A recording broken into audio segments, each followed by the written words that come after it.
Hitanao ve ity? Ianao koa manana iray. Raha mampiasa ny vavanao ianao hidirana an'Andriamanitra dia tsy afaka.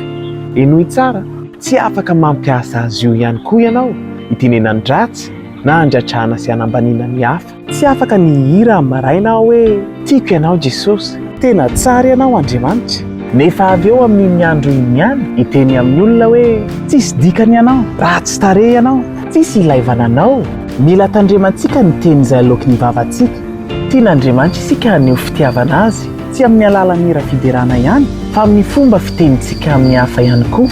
Izany mihitsy no mahatonga ny Baiboly milaza hoe ny lela no hisaorantsika ny Tompo ary izy ihany koa no hanozonantsika olona. Avy amin'ny vava iray ihany no hivoahan'ny fisaorana sy ny fanozonana. Ry rahalahiko, tsy mety raha misy izany. Tokony ho hitan'ny olona fa tian'Andriamanitra, tsy hoe satria fantatry zareo fa mpandeha am-piangonana, fa satria asehoko ny fitiavan'Andriamanitra amin'ny fomba fiteniko aminy.